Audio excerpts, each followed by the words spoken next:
Welcome to the Tuesday, February 15th edition of Going Viral.news. My name is Jim Dingeman. We're joined on the air in California with Ken Aaron. In Boston area, we're joined with Victor Wallace. In New Jersey, Dennis Goldstein. And in New York City, myself, Jim Dingeman, and Alex Stavropoulos. Let's review some of the headlines. We're going to spend a lot of time in the beginning to talk about the latest news in the Ukraine. We're going to listen a little bit to President Biden and other news reportage. But Biden today said there's a partial withdrawal Putin announced from the border areas, but Biden says invasion is still distinctly possible despite Russian claims. We'll talk about that later. The Duma, by the way, issued and basically pushed through legislation in Moscow, legislation to declare that the Donbas states are now part of Russia. And we'll see what happens with that. Now, in news domestically, Sarah Palin has lost her libel lawsuit against the New York Times. She was basically suing because she said the New York Times damaged her reputation by erroneously linking her campaign rhetoric to a mass shooting. And this was the shooting that occurred when someone went down there and took pot shots at the congressional baseball team in Washington. Right. When Steve Scalise was shot, and the guy was a Bernie Sanders supporter, so they made a big deal about that. But that's what they were doing, and she lost the case. Let me get back to the headlines. Now, in the U.S. Capitol attack, investigators are starting to target those in the Trump circle who have been involved in these fake electoral ploys. If one recalls, we've just discovered in recent weeks that there were literally 5 or 6 separate slates of people who were not legitimate electors putting in their bid for Donald Trump to be elected. It was totally illegal. Their objective is to invoke and use the Electoral Ballot Act of 1887, of all things, to justify their essentially putting in as a coup d'etat Mr. Trump. And we'll see, obviously, what's been going on lately with the schools is quite reminiscent of that. Now, the Reuters did a great report today where they talked about there are 250 incidents in these local school conflicts about critical race theory, where basically people have engaged in death threats to members of school boards, have threatened to kill their children, to threaten to kill the school board members. And we're talking about something all pervasive around the United States. That's a Reuters special report today that deals with this. Now, there's an interesting comment that Alexandria Ocasio-Cortez said. Basically, she said there's a very real risk that U.S. democracy won't exist in 10 years. And I always value what AOC says, so that's something to talk about down the road when we're talking about commentary. Now, another breaking news story is the Duke of York has settled his sexual abuse lawsuit with Virginia Giuffre, and that's sort of fascinating because they had an out-of-court settlement basically protecting the royal family from probably, obviously, his involvement with Mr. Epstein and all his escapades. Now, there's another interesting development. The Sandy Hook families have reached a $73 million agreement and settlement with gun manufacturers. Remember, they were suing gun manufacturers for responsibility for the death of their children. And we know how that's been sort of politicized in all sorts of weird ways. That was the source of a major lawsuit against, who's that jerk in Texas? Alex Jones. Alex Jones. Now, also, we have all these kind of debates going on about vaccination. Maybe down as we get into this, we can talk a little bit about what happened in Canada. I was looking at the Ottawa Citizen, and the Ottawa Citizen is talking about how basically on January 29th, the entire city of Ottawa was occupied by these groups of people, and people began to counter-protest and essentially throw them out of the city before law enforcement began. So that's an amazing fact going on. We have the Winter Olympics going on. Quite amazing what's going on there. We have this constant fighting about who's doped and who isn't.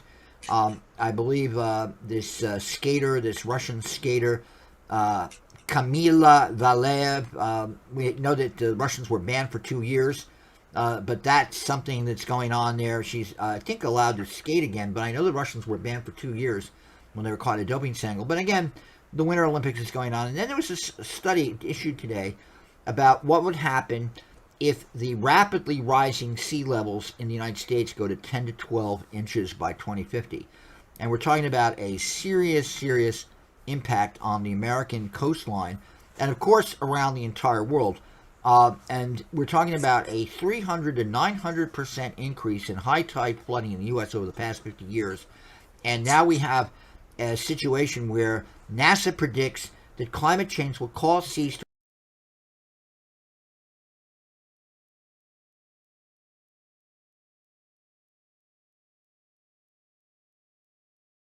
in the United States. Now, let's turn to the situation in the Ukraine. I'm going to play a little bit of the speech that Biden made today. This was delivered earlier today as a special report, statement about U.S. policy. We can talk about it on the outside. This is President Biden talking to the press. I'd like to provide an update on the crisis involving Russia and Ukraine. From the beginning of this crisis, I have been absolutely clear and consistent. The United States is prepared no matter what happens. We are ready with diplomacy to be engaged in diplomacy with Russia and our allies and partners to improve stability and security in Europe as a whole. And we are ready to respond decisively to Russian attack on Ukraine, which is still very much a possibility. Though all the events of the last few weeks and months, this has been our approach, and it remains our approach now. So today I want to speak to the American people about the situation on the ground, the steps we've taken, the actions we're prepared to take, and what's at stake for us and the world, and how this may impact on us here at home. For weeks now, together with our allies and partners, my administration has engaged in non-stop diplomacy. This weekend, I spoke again with President Putin to make clear that we are ready to keep pursuing high-level diplomacy, to reach written understandings among Russia, the United States, and the nations of Europe to address legitimate security concerns, if that's his wish. Their security concerns and ours. President Putin and I agreed that our team should continue to engage toward this end, along with our European allies and partners. Yesterday, the Russian government publicly proposed to continue the diplomacy. I agree. We should give the diplomacy every chance to succeed. And I believe there are real ways to address our respective security concerns. The United States has put on the table concrete ideas to establish a security environment in Europe. We're proposing new arms control measures, new transparency measures, new strategic stability measures. These measures would apply to all parties, NATO and Russia alike. And we're willing to make practical, result-oriented steps that can advance our common security. We will not sacrifice basic principles, though. Nations have a right to sovereignty and territorial integrity. They have the freedom to set their own course and choose with whom they will associate. But that still leaves plenty of room for diplomacy and for de-escalation. That's the best way forward for all parties, in our view. We'll continue our diplomatic efforts in close consultation with our allies and our partners. As long as there is hope of diplomatic resolution that prevents the use of force and avoids incredible human suffering that would follow, we will pursue it. The Russian defense minister reported today that some military units are leaving their positions near Ukraine. That would be good, but we have not yet verified that. We have not yet verified the Russian military units are returning to their home bases. Indeed, our analysts indicate that they remain very much in a threatening position. And the fact remains, right now, Russia has more than 150,000 troops encircling Ukraine and Belarus and along Ukraine's border. An invasion remains distinctly possible.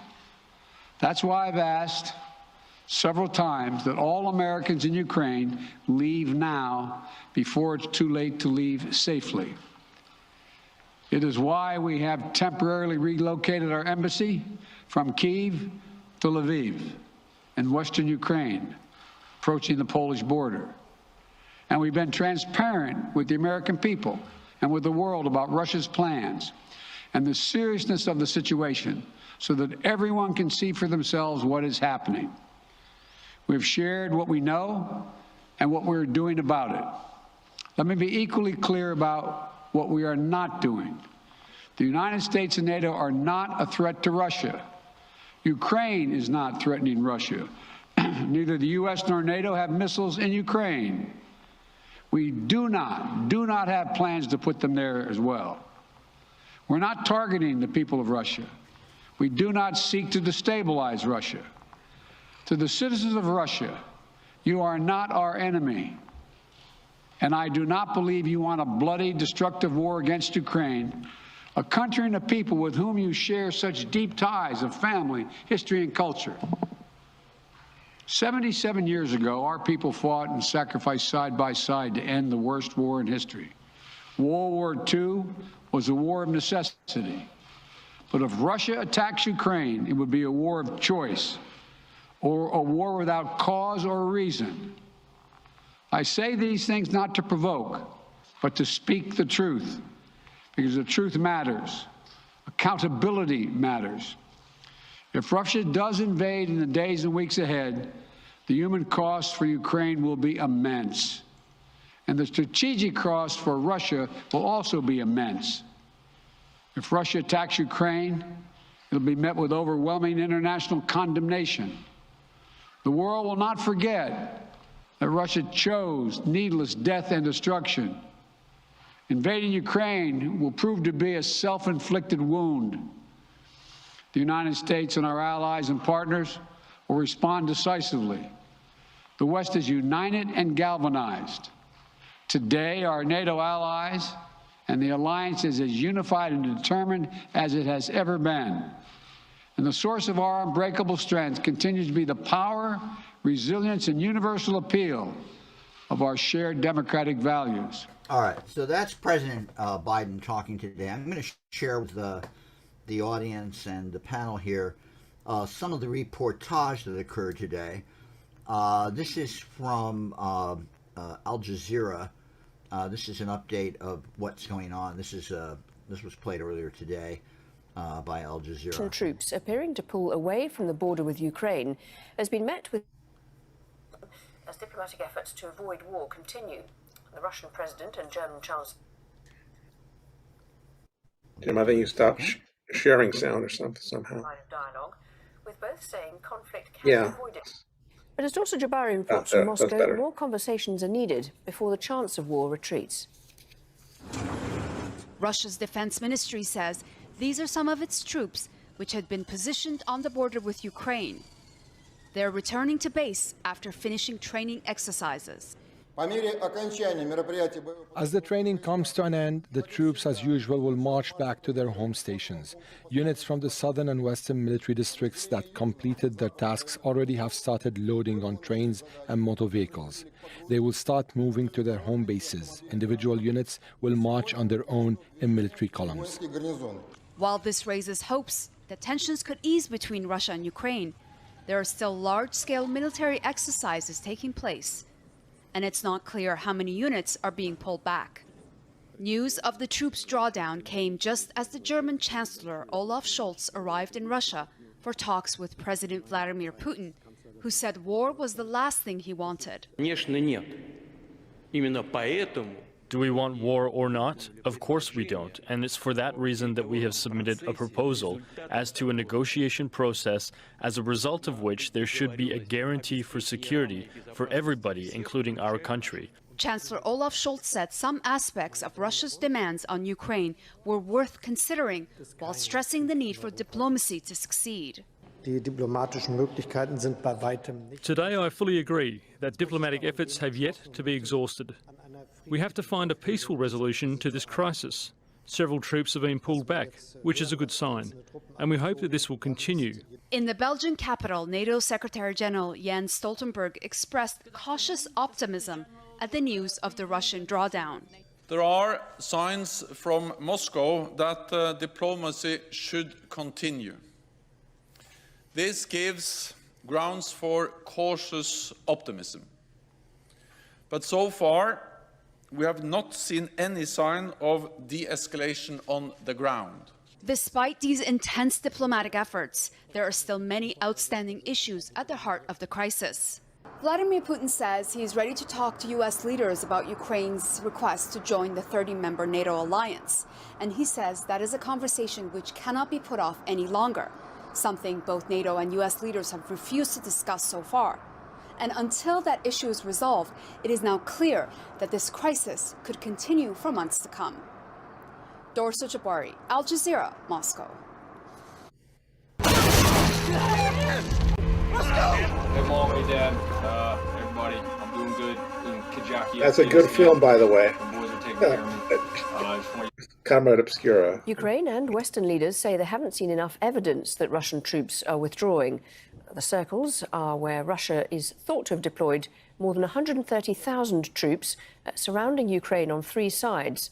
Russian soldiers also deployed in the annexed region of Crimea and back thousands of fighters in 2 rebel-held eastern provinces.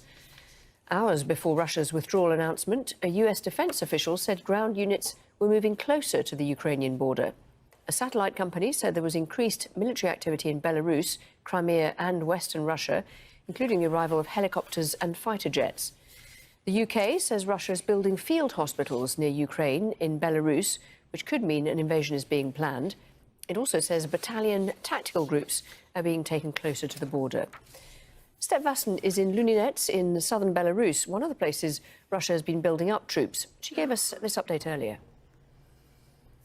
I have to say there's quite some skepticism here also in the south of Belarus about this statement that the Russian troops are leaving or about to leave. It's also very hard to verify this statement here on the ground because there has been some footage released by the Russian Ministry of Defense showing tanks and troops leaving, but there wasn't any mention of date or time or location. We're here at Luninets Air Base, which is one of the locations where reportedly high-end equipment from Russia was brought in as far as 10,000 kilometers away from the Far East, the Eastern Command. Apparently S-400 missile defense systems are here and also Sukhoi fighter jets. Well, we know now that this exercise or whatever is happening here hasn't ended because just 20 minutes ago we heard fighter jets taken to the air, presumably on a training mission.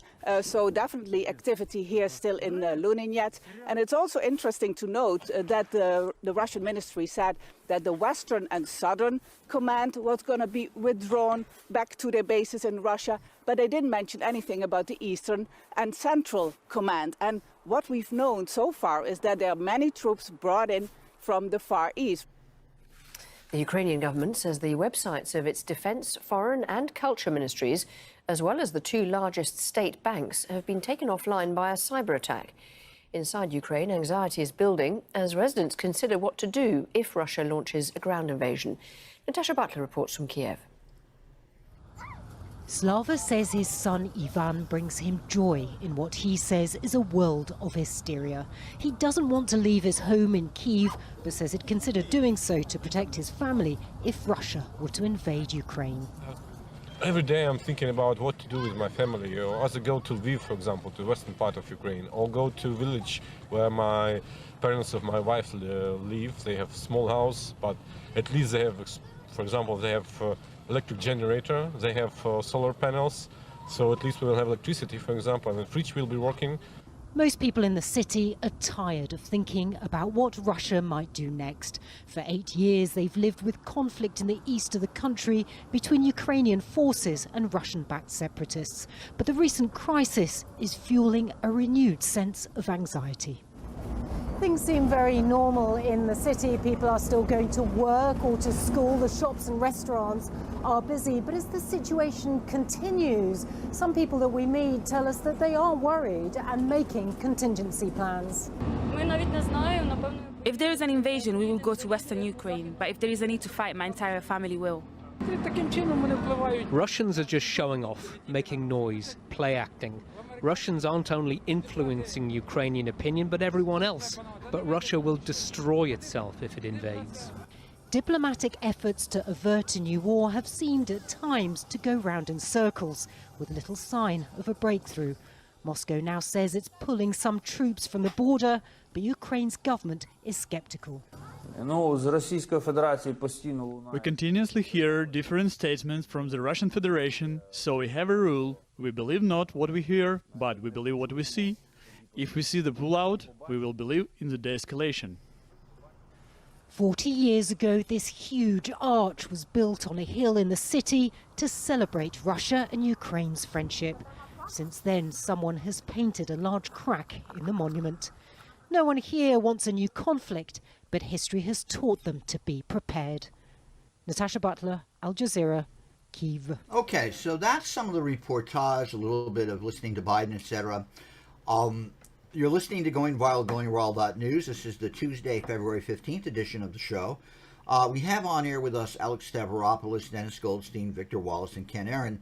I'm just curious, Alex, did you come up with some pieces on this issue that are a little contradictory to what I've just shown? No, I had a different piece from Al Jazeera, but it was with some of the same people. So pretty much they were saying about the same. It was just from a different point in the day, I think. All right. Well, but they were actually then, I think it was later in the day, where they were saying, well, they weren't, at that point, they had the same like blonde reporter from Belarus, and she was saying then, oh, we're not hearing anything now, so maybe they are pulling out or stopping the exercises. But of course, things could be happening outside where they are, so we can't be sure.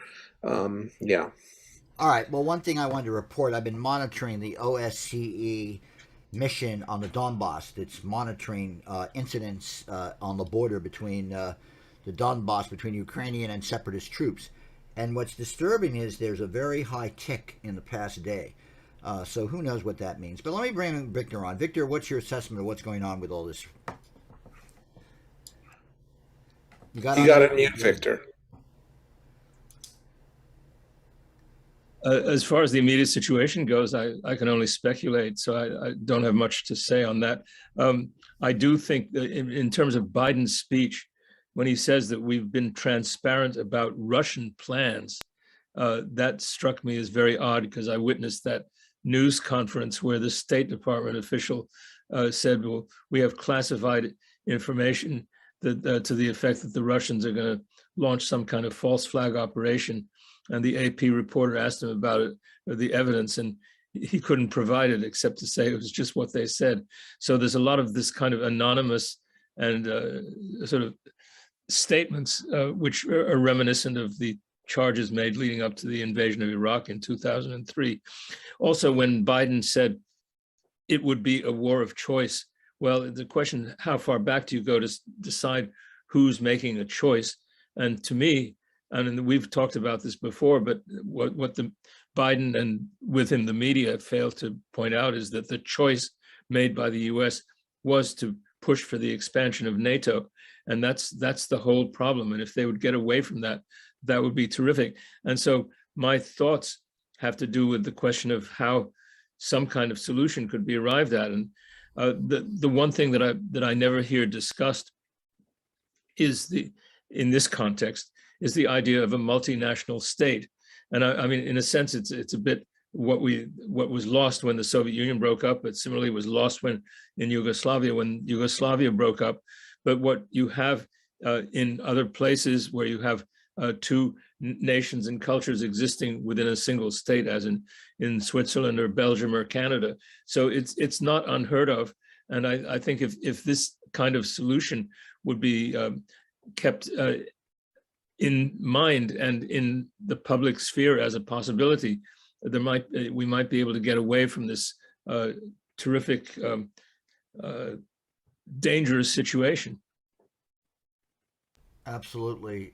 Dennis Goldstein, your comments about what's going on. Dennis, you have to unmute. Thank you, Dennis. Just have to unmute. Go on, You're Dennis. still muted, Dennis. You got to hit the right button. You got to hit the old button there, unmute yourself. While Dennis is unmuting, you have a situation. Go on, Dennis, just unmute. I can't hear you yet.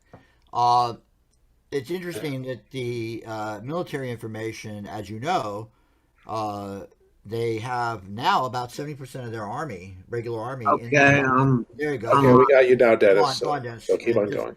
Just let me finish that statement. And they have 70% of their regular army deployed against the borders of Ukraine. They're deeply organized in echelon, meaning one army after the next, which is typical of how the Russians fight when they want to break through and then launch forces in pursuit to exploit a breakthrough. So all of it is aimed, obviously, to create a political atmosphere of intimidation. But let's hear what Dennis has to say about all this. Dennis, your comments. Did anyone read the Michael Hudson article that I sent? I think, and I'd read it before, Dennis. Yeah. Right. Well, anyway, I think that Michael Hudson is right. What the U.S. is doing is trying to save itself economically, and Putin won't have a war because he's more interested in selling liquid natural gas to Germany and other European nations. The United States wants its allies to cease and desist doing business with the Russians. And the more you can make out the Russians as being warlike and wanting a war, the more you could dissuade your allies from dealing with them economically. But they don't want a war. What the United States is threatened by is Russia and China as economic adversaries, and that's it. And both do not want war. They don't, especially they don't want atomic, nuclear war. And I don't think anything is going to happen. I think there's a lot of blunderbuss. And I think you ought to look at the economics of the situation, international economics. I'll leave it at that. Yeah, those are very important points. Because if one looks at the issue of the gas prices, they're predicting that the gas prices are going to go over 100 to 110 barrel, the LNG. And it does indeed act as a brake on military operations. I mean, actually, the longer they stay in this conflict, the higher the price of gas will go. So they'll benefit from it economically. But Alex, your comments about all this? Yeah, I think Biden later, because I saw a short clip just on it, later in the conference he mentions the fact that, well, if we do the sanctions, it could essentially boomerang on us and on Europe and might hurt us more. Certainly, I think the Russians are much better prepared, very well prepared to deal with it again. You have, as Frank has pointed out, they have a massive sovereign wealth fund. And because of the previous sanctions, they pretty much developed into a relatively, for a country that still does a lot of trade, autarkic country that can certainly, again, if things would hurt, especially cutting them off from SWIFT, although there, again, even the Germans had essentially said, well, we don't want that to do that because that's going to prevent us from buying Russian gas. But the main thing, though, I do think, I think this is this press conference is a lot of posturing by Biden, and I think it's a cover for the fact that essentially they're going to make concessions to the Russians, which are basically, as he kind of, alluded to, that they will agree to permanently not allow intermediate-range nuclear missiles in anywhere near the Russian border, so they're partly restoring the INF treaty, and even, well, I don't know how formal it would be, possibly some kind of acknowledgement that Ukraine and other countries near Russia will not be added to NATO anytime soon. So I think, that's going to take some months, of course, to negotiate. But I think essentially things are stepping down. Although, if you read apparently the Daily Mirror today, Russia's going to invade Ukraine at 3 a.m. tomorrow. So let's, cross our fingers. Be awaiting that. Yeah.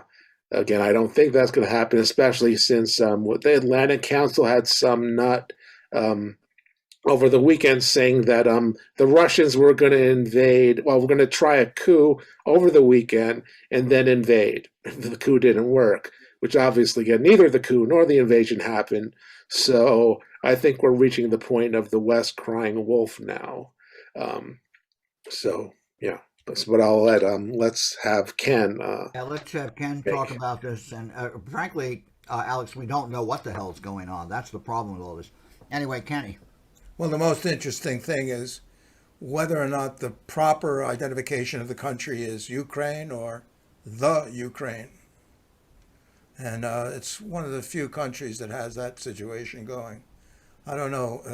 I think people say the Caucasus also, rather than caucus country. Other than that, this has been predictable from the beginning. Russia doesn't have the money or the desire, or there's no future benefit in invading and trying to occupy Ukraine and, set the agenda for the next 50 years that everybody hates Russia and doesn't and is concerned about the fact that they're going to use force to bully people.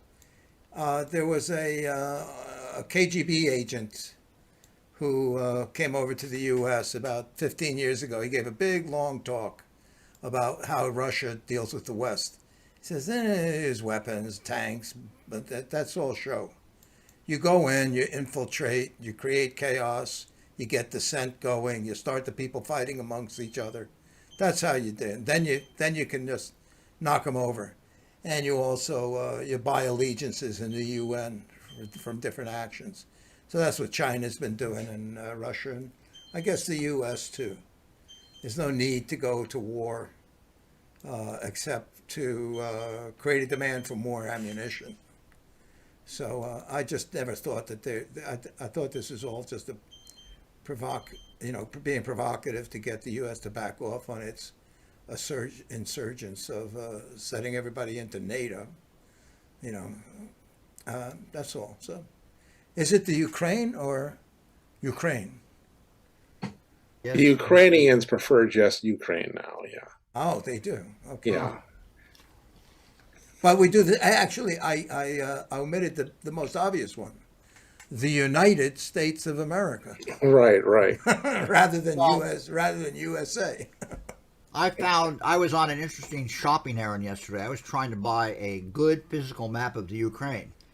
And I went to 4 or 5 stores, nothing. I finally had to call up the Ukrainian mission to the United Nations and invoke my press credentials to try to get it. So maybe I'll get one, but it's sort of amazing in the midst of this crisis where everybody could blow up.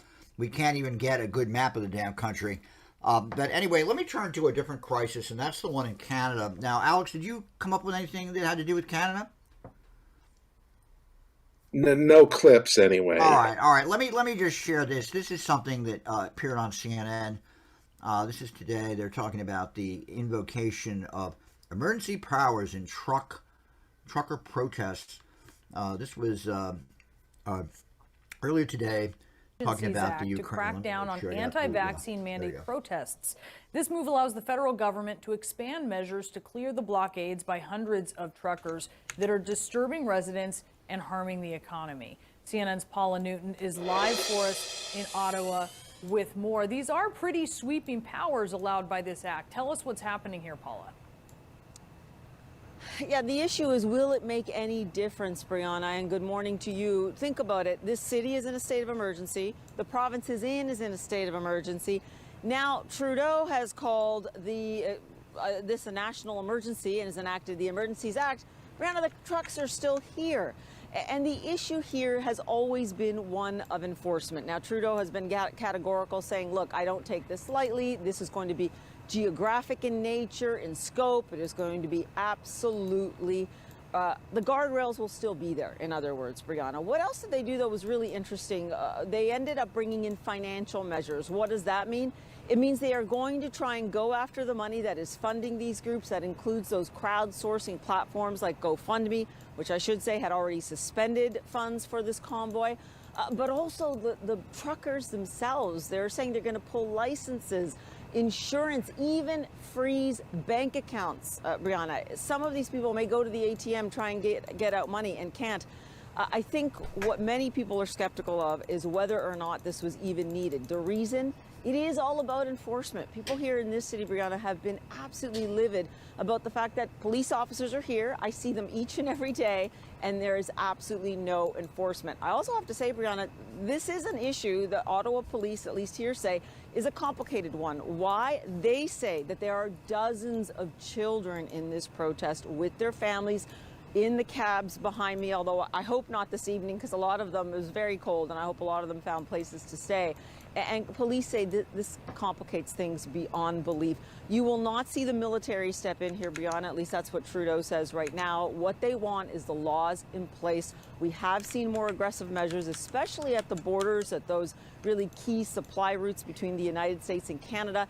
It could be a different picture here, though, and it seems police still want to take it slow. Brianna? Yeah, the law would allow the military to step in or for that capability to be called up, but he's saying that's not going to happen right now. Paula, thank you so much for the report. This is about keeping Canadians safe, protecting people's jobs, and restoring confidence in our institutions. Joining us now is Tony Keller. He is the editorial page editor at the Globe and Mail. Tony, thanks for being with us and putting all of this into context. How big of a deal is this decision by Trudeau? It's quite significant. This is an act that has never been used before, the Emergencies Act. So it's been on the books since the 1980s, never used before. And this is an attempt by the government to bring things back under control. You've got protests at a number of different border crossings, and you've got a significant protest in the city of Ottawa right in front of the Parliament buildings. And the problem isn't that they're protests, it's that they are blocking things. The protests at the border are actually blockades and attempts to blockade trade between the two countries. The protest on Parliament Hill has sort of taken over a series of streets and really disturbed residents, and people have basically just come, parked their trucks, and had them there for 3 weeks. The police have been capable of dealing with some of the border protests and have seemed to be entirely incapable of dealing with the protests in Ottawa. So the federal government is taking it to the next level and saying we're going to give ourselves and local authorities additional tools to deal with this. Trudeau and government officials, they have a lot of authority under this act. One of the things they can do is actually freeze bank accounts of individuals or corporations. How do you think the truckers would react to that? The government's hope is that the way truckers are going to react is that they're going to leave, because I think their hope is that if you say to people, look, if you're declared to be in an illegal blockade, if it's declared that you are breaking the law, and as a result of that law breaking, you're at risk of forfeiting your truck, losing your insurance, and having the bank freeze your business bank account, you're going to leave.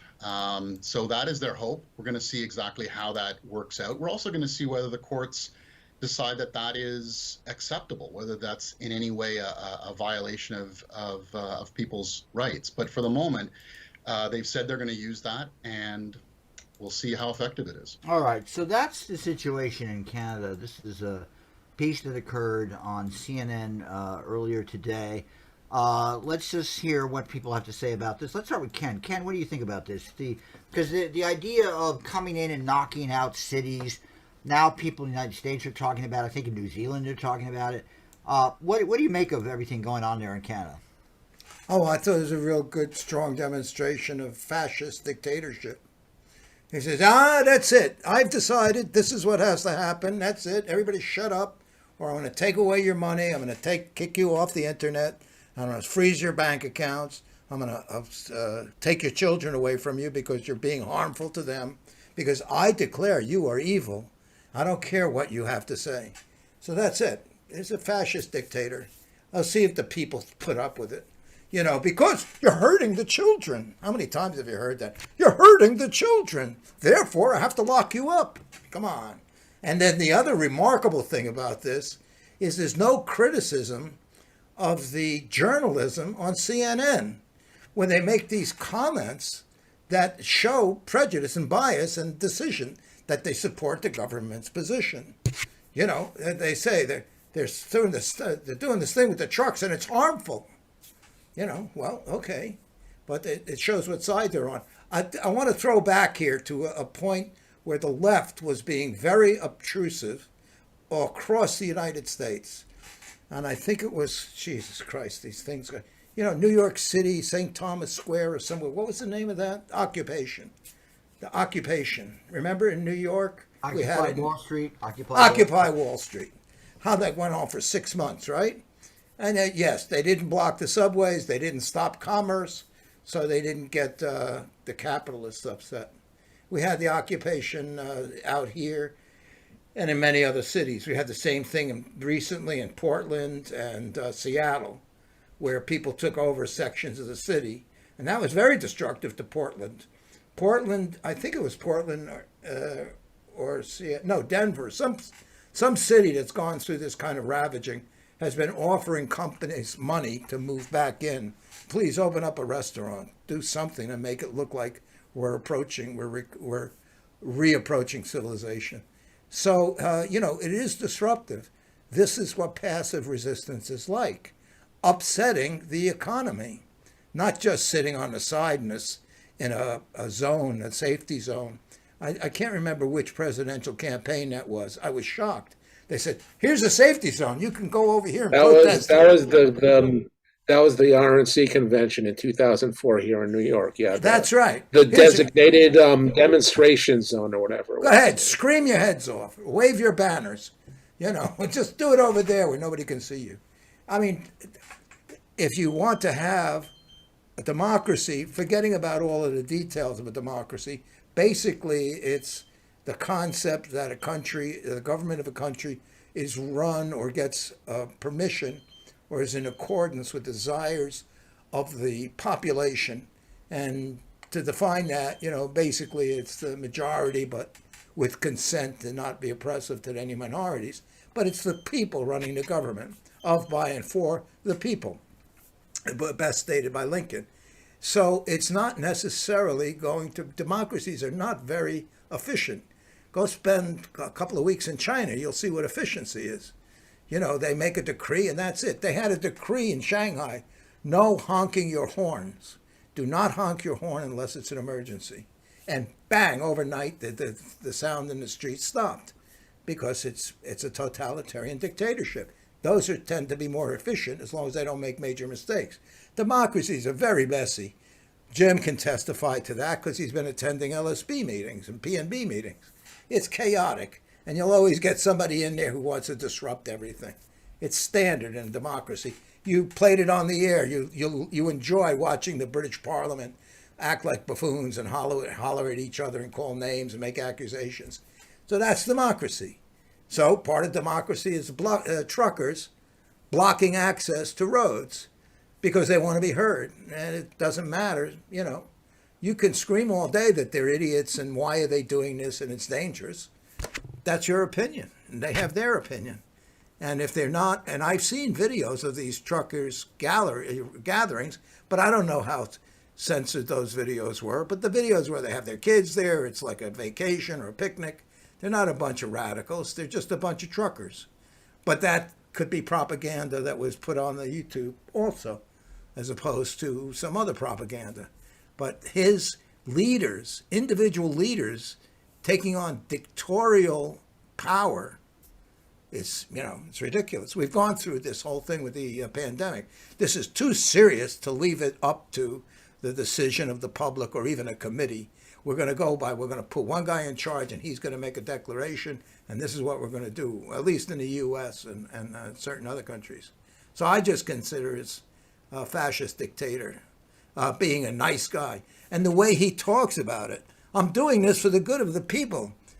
You know, I have to lock you up. It's for your own benefit. I don't want to do this, but it's just going to be good for you. You're going to suffer, but you're going to come out the other end much better. Okay. Cut me off. Well, that's how to approach dealing with you in protest, Ken. I'd lock you up in a heartbeat, man. That's right. Anyway, let's bring Victor on all this. What do you think about what's going on in Canada? Well, I'm interested in it as a tactic and a phenomenon, and I'm thinking of it in terms of the vulnerability of the business as usual, and thinking of how it would be if the protagonists in this case were not under a right-wing ideology, but were progressive and radical, thinking of the model of a general strike. And when you have general strike, there's consideration for the population because you want to build up their support. Here, they're obstructing in a way that actually seems to harm the general population. So that's one thought I have. I question the simple sort of dichotomy of democracy and dictatorship as applied to something like this, because I think that in terms of having an authoritative decision, you can have it based on thorough education and understanding and discussion without having the chaos that exists in capitalist society. I mean, capitalist democracy is a limited democracy in the sense that the actual power is not held by the general population. The most the population has is a kind of lack of restraint, which doesn't translate into actually setting the conditions which make for a decent way of life. And I can't help citing in this connection, although it may seem like a tangent, but I think it's relevant in the ideological sense, the fact that the general support for the efficiency and interest of the government in China is much higher than it is in the United States. And this is determined by surveys that there was a Harvard study about a year ago, which found this. I mean, that there's a respect for the competence of it. So it's not a question of imposing against the popular interest. It's a question of how well organized the system is.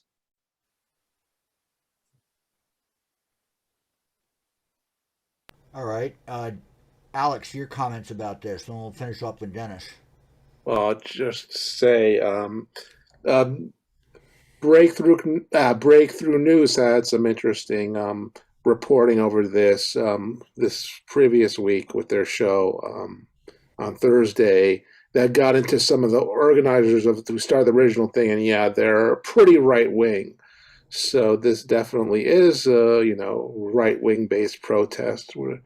And therefore not involve some workers, but as I think Jim you alluded to some days back, these are kind of independent operators who can afford to be go into Ottawa or to the bridge and sit there for because some of them have other multiple trucks and they have income that they can afford to. In fact, I think on Breakthrough News, they're pointing again a lot of the workers who work for a company. They're not involved in this strike because again, they have to work. They're the people who are being stopped at the bridge, coming back from the U.S. or going to the U.S. and are being hurt again by the protests in that sense. So we can certainly again. I'm going to we have to spend the whole show debating the issue. Well, is this helping workers? Is this not helping workers? And I also agree completely with Victor on that this is an interesting example for, again, a left-wing general strike and how we could use that to actually win some concessions from the powers that be.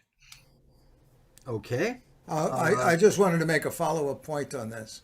Sure. The key part of this issue is, unless you want to give it ulterior motivation and conspiracies, is whether or not the government can declare without legislation that certain people will lose their livelihood unless they comply with a governmental issued mandate, which is very unreasonable.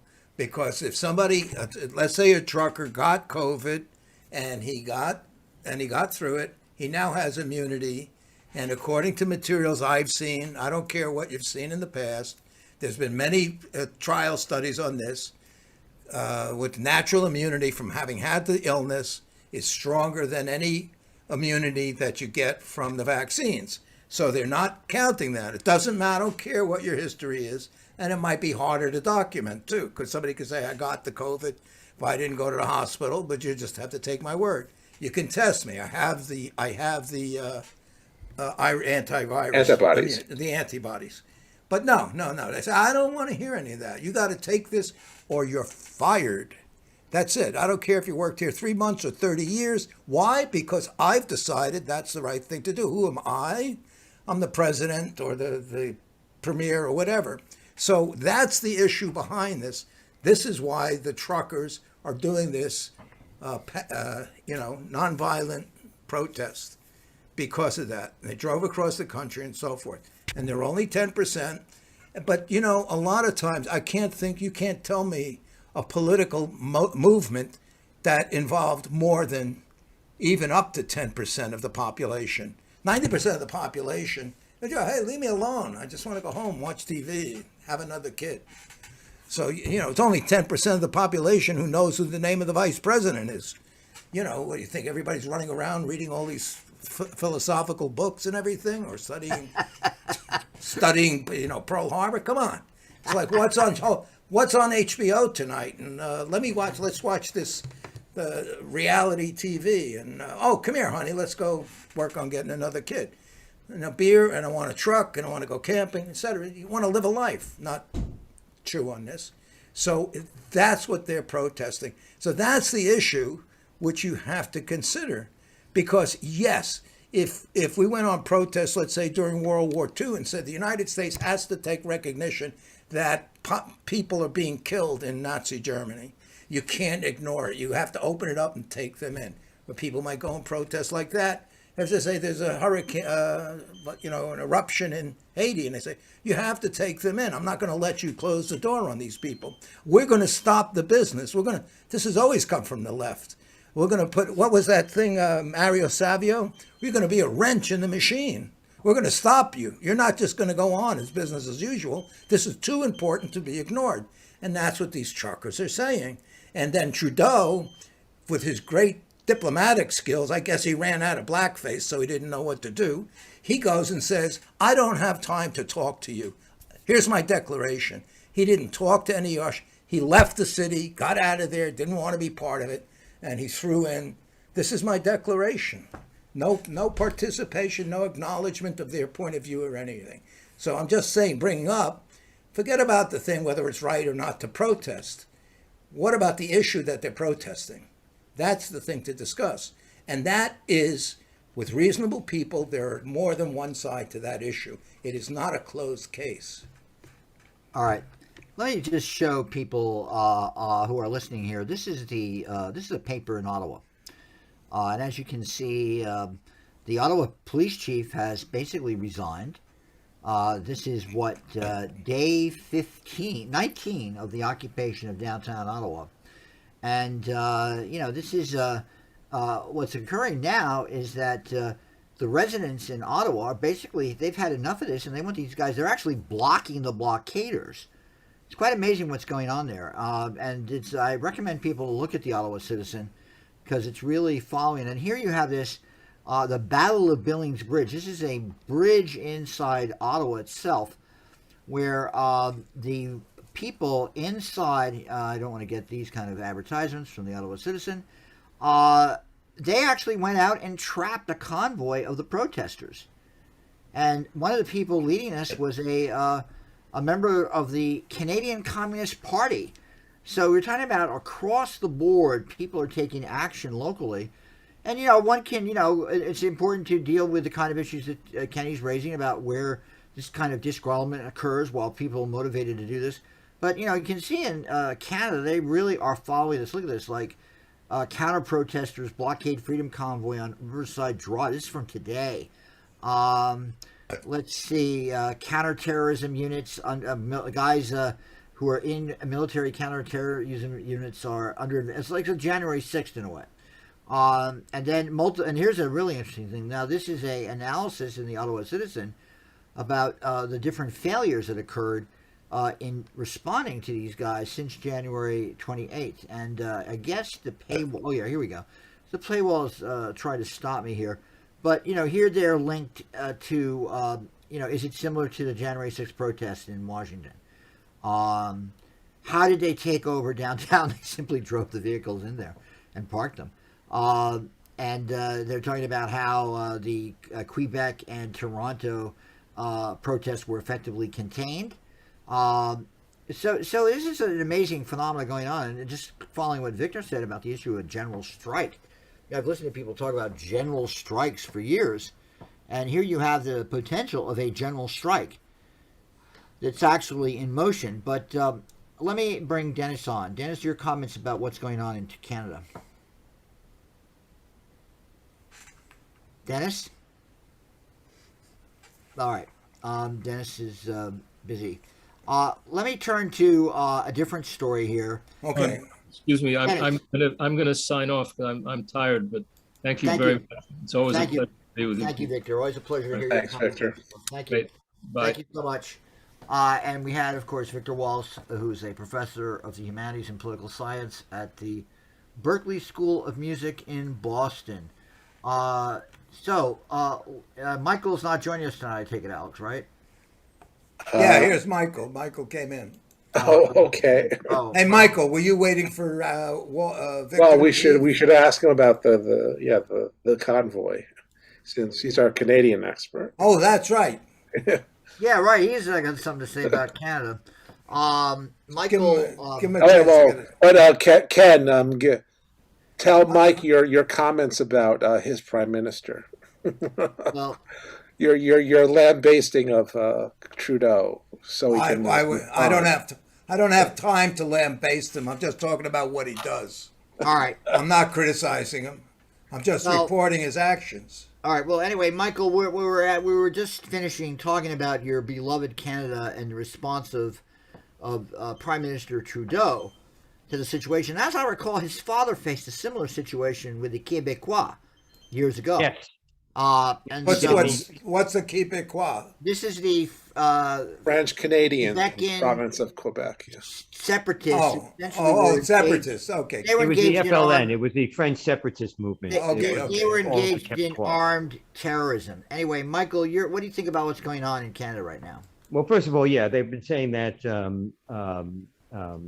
Justin is the first prime minister to call and use emergency powers. No, his father had done that during the crisis, and actually declared martial law for a little while during the crisis in the 1970s. That was in Quebec.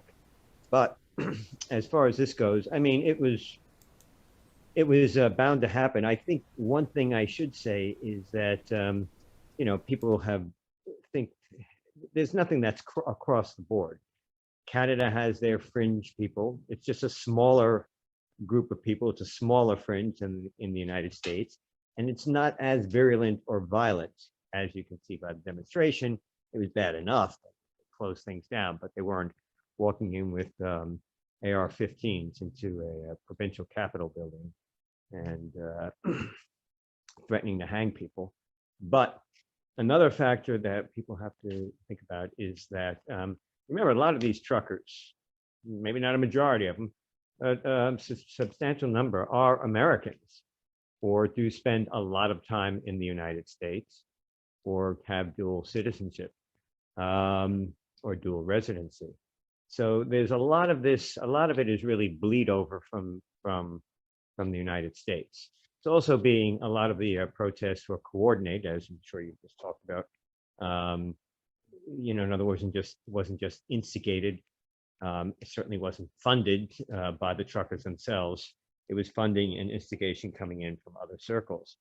That being said, I don't think any of this enjoyed as much popular support.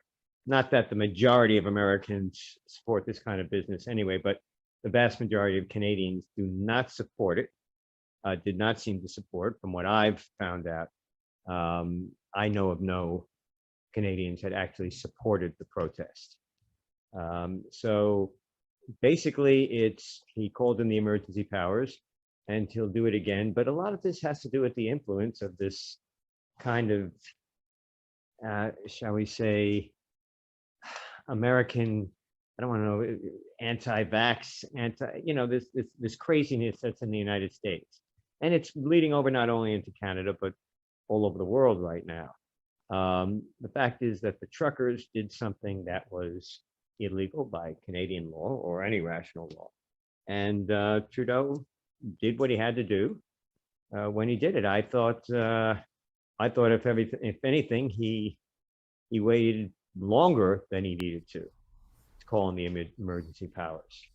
But yeah, that's a real problem. And again, I think a lot of it has to do with this anti-vax craziness.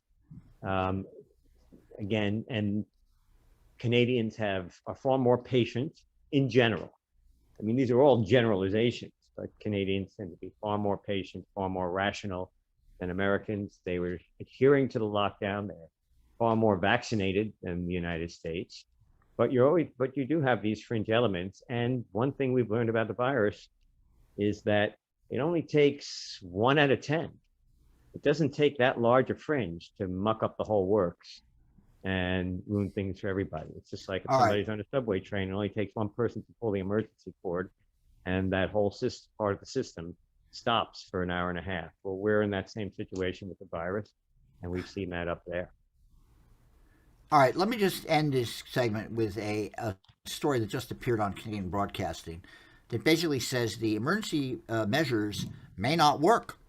This is just appeared on the CBC in the past hour or so. Public order emergency comes with powerful new measures. As of last night, Canadian banks can temporarily cease providing financial services when an account is suspected of being used to further the blockades and the occupations. They can now also immediately freeze or suspend an account without a court order. So what impact will these measures have, and is a dangerous precedent maybe being set? Jessica Davis is the president of Insight Threat Intelligence. She's also a senior strategic analyst, and she is in Kingston, Ontario. Jessica Davis, thanks for joining us again. Hi, David. Thanks for having me on. You've looked at these measures. How effective do you think these can be in ending what's going on? The effectiveness of the measures is, I think, subject to a fair bit of debate at the moment. So in the short term, I think these measures won't have an immediate impact on the occupation, particularly in Ottawa. That's extremely well resourced. There's tons of logistics and supplies still in situ in Ottawa. So short-term, freezing or seizing funds associated with the convoy isn't likely to have an immediate impact. Over the medium term, I would say that this is probably more likely to put a lot of financial pressure on the people who are participating in the protest. They're not going to be able to do things like pay bills, pay their hotel bills. They'll eventually run out of supplies as well. And then the longer term implications are, I think, something that are much more difficult to predict and probably a little bit more dangerous too.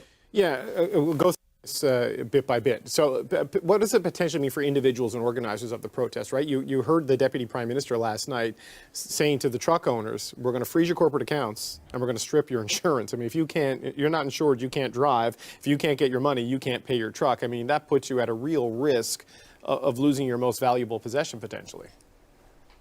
Yeah, and the majority of these measures are really targeting the accounts of the individuals and the companies involved or associated with the protest.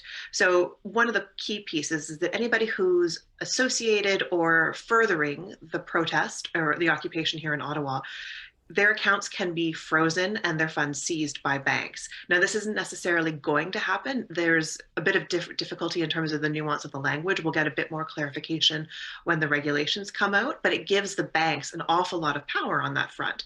They can also prevent financial transactions in the accounts of the individuals who are involved. So this means things like paying those bills, paying potentially rent, any kind of day-to-day financial transactions could be stopped if these individuals have been identified as being part of the protest movement. Right, so the leaders who have been quite public and self-identified and issued statements and held news releases, or held news conferences, I mean, you used a phrase last night on Twitter about they could be debanked. I mean, does that essentially mean you lose access to all your accounts? You can't do business with a Canadian bank because of this? Yeah, that'll be a temporary measure, but that'll be the effect in terms of short-term impacts. It'll basically mean that they're not going to be able to take money out of an ATM, do any of these kinds of things. And as you mentioned, a lot of the organizers and actually a lot of the people in this protest have been very visible publicly. So the banks aren't going to have a hard time identifying who this is. And there are also corporate entities that have been created to support the movement. So there was a nonprofit organization that's been created. That's going to have these measures will have an immediate impact on any sort of financial activity for that. So withdrawing funds, transferring funds, emailing money, that kind of thing. You know, you mentioned long-term impacts. This is obviously announced. These are time-limited measures to deal with the situation right now. But there's often unintended consequences when the hammer gets dropped in a legal framework. I mean, what concerns do you have about the long-term effects of something like this?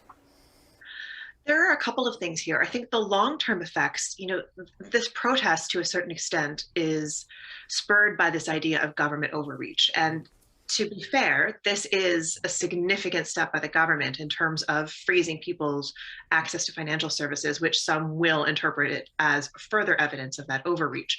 It could have the effect of sort of entrenching their ideas and their mindset, and could in fact further radicalize them in this in the cause.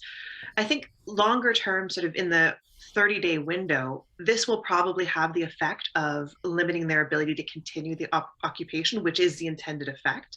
But there may be some people who are really entrenched, both physically and in their ideas, that it still may be difficult to get them out of the downtown core. What about? All right, so that's the Canadian Broadcasting Corporation. Dennis Goldstein, if you're there, please share your opinions about what you think about what's going on before I bring Kenny on. I don't want to disturb Dennis. Had enough. No, I've said too much already. I mean, everybody, but the point is, I sent it around in the chat earlier. JFK said, if you deny people the right to have address and recourse to their government as covered in the Bill of Rights, eventually you're going to promote irrational action and revolution and violence.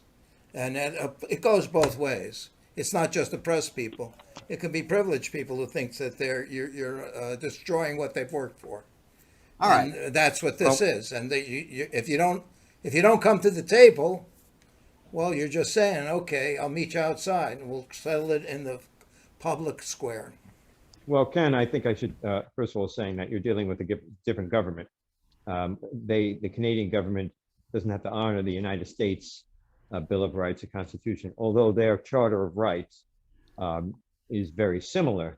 It is not, for instance, as far as gun ownership and things like that. It doesn't go that. It's shall we say more rational, and less totally idealistic than the U.S. Constitution. But the fact of the matter is, no, you don't in Canada have the right to cause harm to everybody else, to basically block a road, completely block a road, not allowing emergency vehicles, not allowing the other people to do their jobs, just because you're basically feel that your individual civil liberties are being impinged upon. Well, you don't in the United States either, Michael. I mean, they would, if somebody's blocking emergency vehicles, that individual would be arrested immediately. Right, exactly. So, I mean, this to me was a no-brainer as far as stopping it. And as far as, locking their accounts, they're simply stopping any money that could be used to keep on funding this particular, illegal act.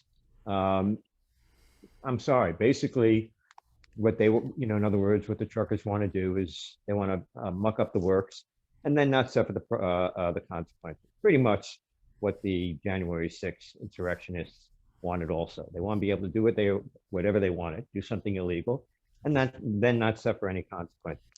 That's not how the world works. Yeah, thank you. What about the left protests?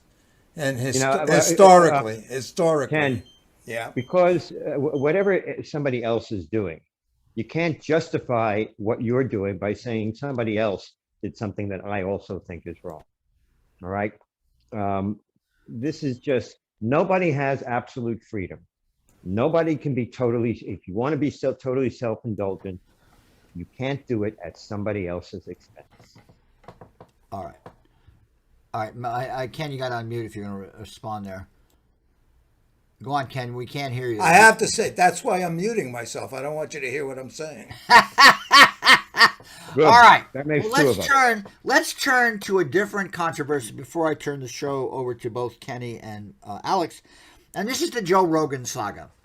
Now, Joe Rogan, it spilled over into Pacifica. Amy did a show where she had basically attacked Joe Rogan. She got 2,700 complaints about what she did.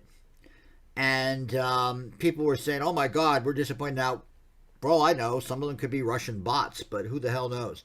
But anyway, here we have a person who was a martial artist, a mixed martial artist, had a black belt in jiu-jitsu. I have a black belt in judo. So I have a lot of respect for somebody like him on a certain level. One of my best friends was an Ultimate Fighter and later got a PhD at MIT. And his attitude was all these guys who study international relations, they all need to be beat up and punched in the nose so they understand what violence means.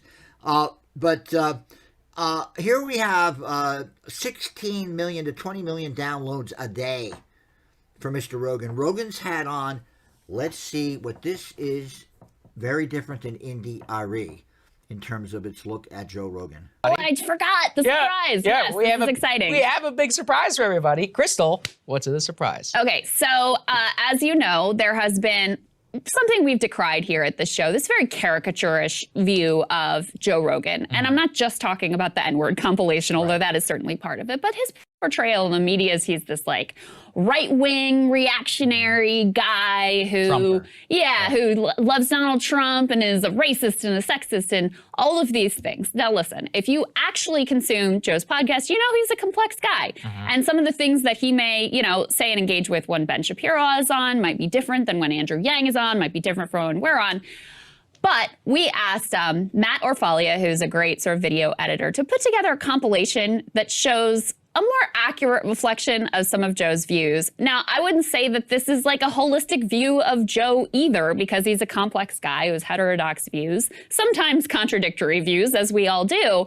But I would posit to you that this is more a reflection of his actual politics, his actual view, what you get when you actually consume his show, than certainly the caricaturish media view that is out there. That's right. So let's take a listen to Matt's video. I really believe if Michelle Obama runs, she wins. She's good. She's great. She's the wife of the best president that we have had in our lifetime. I've never voted right-wing in my life. I consider universal basic income a really good idea. I want free college education. Take it easy. Hello, Bernie. How are you, Joe?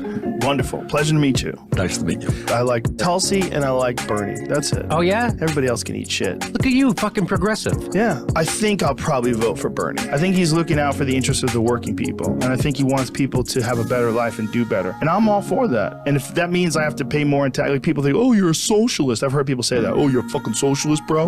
Like, first of all, he's not even a socialist. He's a democratic socialist. It's a different thing. I would like to spend more in taxes if they could fix inner city communities and take these poor neighborhoods and throw a fuckload of them. Spend more, you fucking Republican piece of shit. 87% of scientists said that human activity is driving global warming. I'm very pro-choice. I'm very women's rights, civil rights, gay rights, trans rights. I'm even universal health care. Obviously, this protected status is driving me crazy. This thing that Trump's doing with children that were born in other countries and then brought over here as children, and then they're talking about deporting them. That drives me fucking crazy. Yeah, that's that kind of shit. And the hard right version of that is despicable. These people that I see online, why didn't they apply for citizenship? Oh, who knows? Maybe because they're fucking 13. I don't give a fuck if they broke the law. You don't take parents and kids and separate them. You just fucking don't. You know Alonzo? No, who's that? A funny comedian. Yeah. He goes, not all Donald Trump supporters are racist, but all racists are Donald Trump supporters. He definitely awakened that side. But the January 6th thing is important. See, it is important, but is it the 6 months later? Should be the ruling number one conversation of a journalist? I think it's really important. And one of the reasons why I think it's important, because it highlights the reasons why a guy like Donald Trump is so fucking dangerous, is because a guy can incite a bunch of morons to do something really fucking stupid. As far as trans people, some trans people listening to this, I got nothing but love for you, for everybody. And in fact, Eddie Izzard is one of my all-time favorite guests. Oh, I love Izzard. The right-wing thing is just an easy way to dismiss me, because I'm not right-wing. I can't recommend your book, Race Matters, enough. So there you go. Meet right-wing Joe Rogan right-wing there. Joe Rogan. All right, so that's a different view of Joe Rogan. Dennis, please join us here, Dennis. Dennis, now we were talking about two things earlier. Gotta mute Dennis. You got to unmute Dennis. We were talking about your take on the issues in Canada with the truckers' strike. And also, here we have a different view of Joe Rogan. A different view which shows he's in favor of Bernie. He brings Cornel West on. He thinks that Trump's a shithead. So what is your opinion about both those issues? And then we'll move on to everybody else.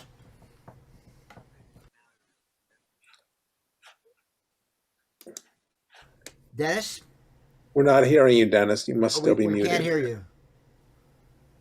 There's something. You're not even muted. Yeah. You're You hear me now? Oh. Yeah, go on, Dennis. Yeah, we can hear you, Dennis. Go on. I would say what's happening in Canada is fascism. And the person that we want talking about all this is Steve Jonas, who writes about fascism all the time. That's what I would say. And it's all the people who feel beaten down by the system. And there's a lot of resentment involved in all of that.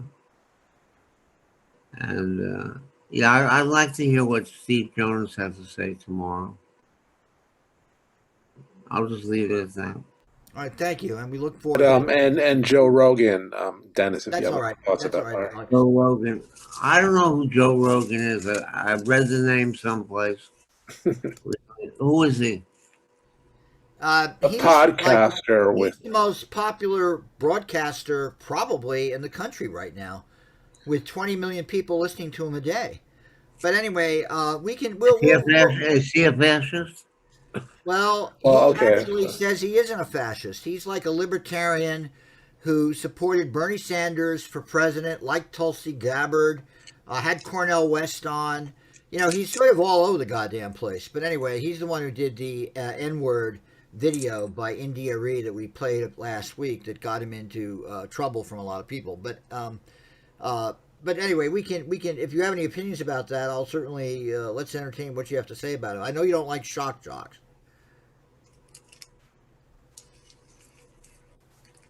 Go on, Dennis. Your comments about all this? My comments? Yeah. I don't know. I think so. I really agree with Steve Jonas. We're headed in the direction of fascism, and people who aren't fascists ought to organize together. Yep, you're right about that. You're right about that, 100%. And we're back in 1939. I'd say we're back in 1932. Unfortunately, we're not even in 36. We don't even have a popular front. Look at the disunity in Pacifica, which is pathetic and absurd. All these people are engaged in their idiotic machinations while we face the possibility of a fascist dictatorship in the next couple of years. It's absolutely disgusting. But yes, you're right about that, 100%. Let me bring Alex in on this. Alex, now that's a different picture of Joe Rogan. That's like not the you're basically saying nigger, nigger, nigger for like 12 or 15 times that we had with the India replies. So what do you think about all that? Right. Well, I'm probably the only one here, except I know maybe Ken and Mike have listened to some of Joe Rogan's podcast. But, once some of the people I like, including, Jimmy Dore, but also Kyle Kulinski, there was a pure, and he's had Abby Martin on a bunch of times. So he does have, a number of, actual, not just, a little bit to the left, but, people are very left on his show. Again, I agree completely that he's very, eclectic in his politics. And again, he'll say different things again when he's got a right winger on. Then I think he gets, he's a comedian who's, into does mixed martial arts and does commentary about that. So he's not, he's from a very working class. I think he grew up in Massachusetts background. So his personal experience is not, one that leads one to be a right wing, even though, of course, he's become quite rich, later in his life, especially off this podcast of his. But he's definitely, he's got a lot of what people would even call progressive ideas. And I think a lot of people just focus on certain things, like things he said about transgender people, which, again, I can say, again, many of the people we hang out with at the diner who are, again, very progressive on other things, just, don't... because they grew up in a different era, basically. They just aren't that progressive on transgender issues, and probably, again, some things to the right of Joe Rogan on that. So does that mean basically they're, fascist right-wingers? I don't think so, because, again, these are some very good friends of mine, and of you and Mike, too, Jim. So, but I'll stop there. Let me bring Kenny on. Kenny, your comments about this latest with the Joe Rogan stuff. Yeah, Joe Rogan's fine. The key issue here is that it's a Frankenstein monster. The major institutes create a vehicle that generates income, and they don't have to have brick and mortar to sell things. So they can do it all through the internet. They can harvest everybody's information. It's a wonderful thing, the internet. Oh, some guy took it and used it to do things and say things that we don't like. Let's kill him. Go through his past and take a look every time he farted or belched or said something inappropriate, put it together, attack. Cancel culture, we have that. So it's just a manifestation of not willing to go by the precept that we have of the internet, which is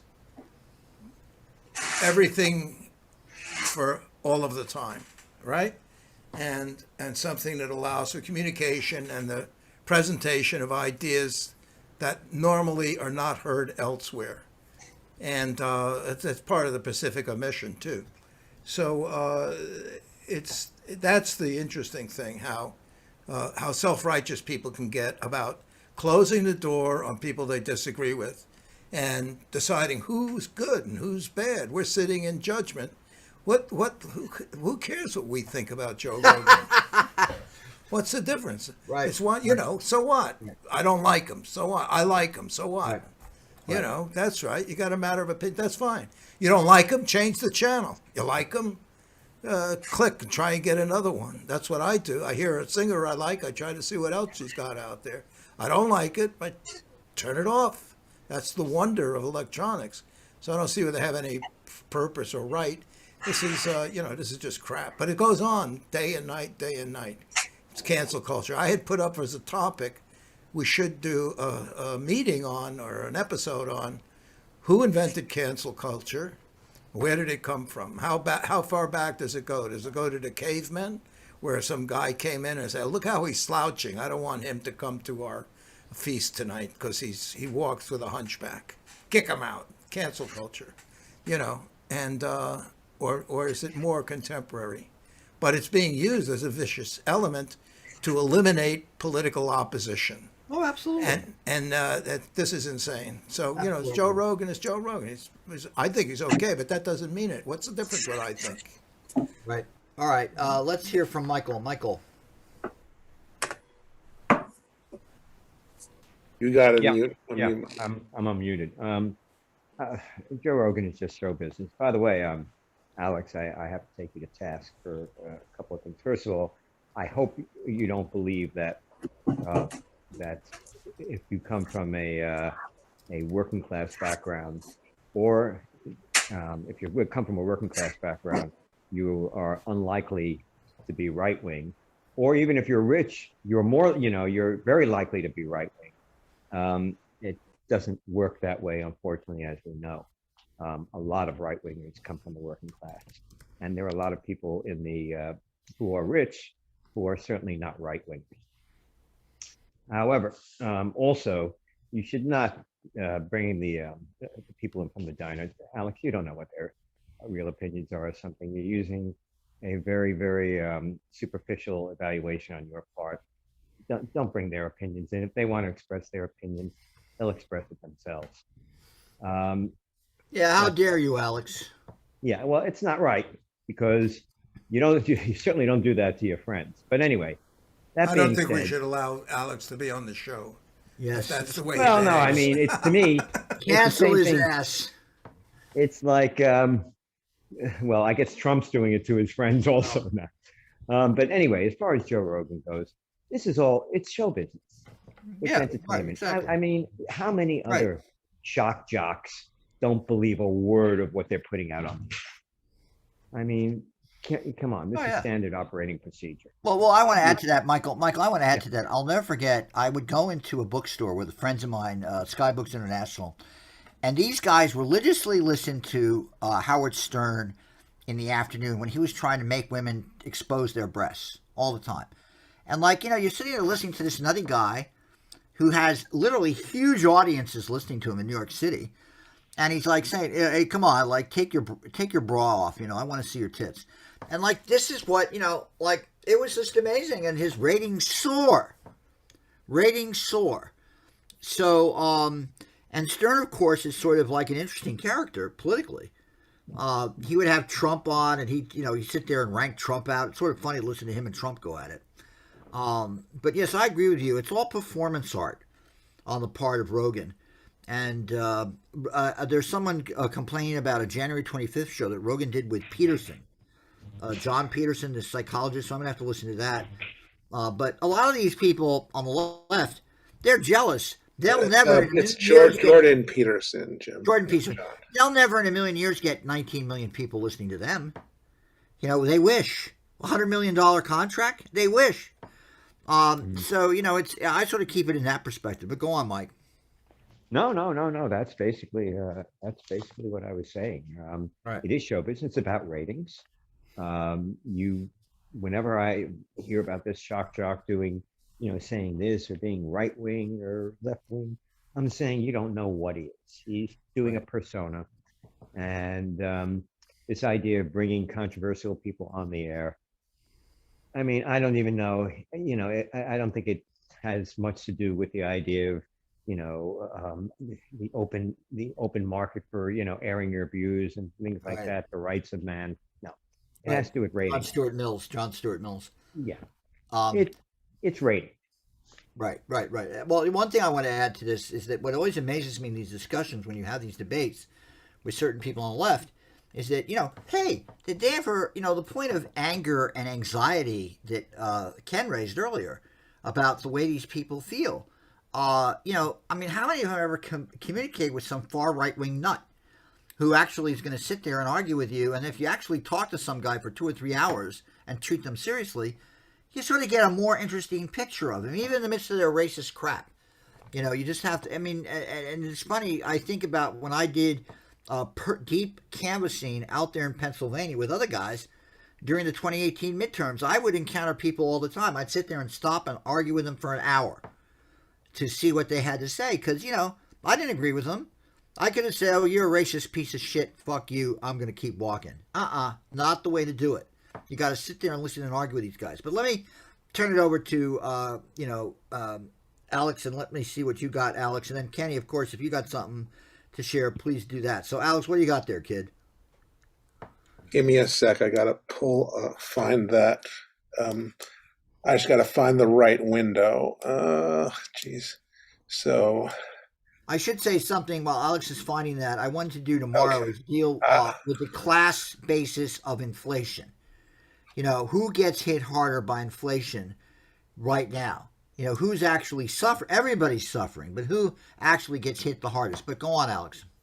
Actually, it's kind of a interesting coincidence I should mention that, because a piece I have from Richard Wolff talks about how the Fed, our Federal Reserve, is now in a bit of a pickle thanks to inflation, because basically whatever they do is likely to make things worse for the economy one way or the other.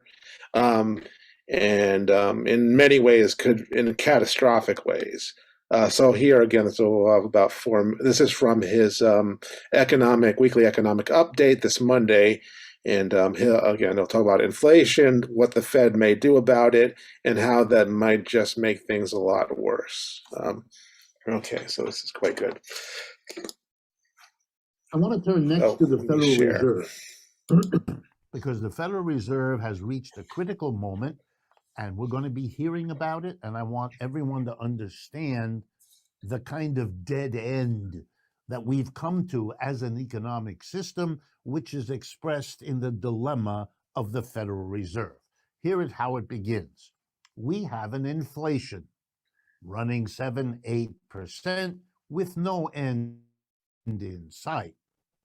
That's a very serious problem. I've already mentioned one of the results is it hurts our exports. People don't want to buy rising price goods, and it worsens our imports.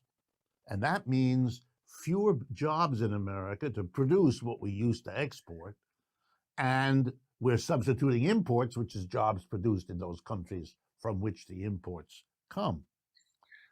And so there's a problem there. There's also a problem in that an inflation helps debtors and hurts creditors. I lent you money that was worth a certain amount, but as prices go up, that money isn't worth what it was, but you can pay me back with that old money, and I'm kind of losing in the process. So it changes the relationship between creditors and debtors. And then there's another remarkable thing. It changes the relationship between employers and employees, probably the most important thing. Wages are going up in this country between 4 and 5%, the statistics tell us. Prices are going up 7 to 8%. That's not even close. That means that while your wages may be going up 4 to 5%, it's not going to help you because the goods you have to buy to live are rising even faster, which means we're falling behind. Inflations help employers typically and hurt employees. And that's a problem in this country because we've just come through one of the harshest, difficult periods for the American working class, decimated by the crash, decimated by this disease and all the consequences of it. To slap the American working class after 2 years of COVID and a crash with an inflation is pushing how far you can push. And the Fed knows it.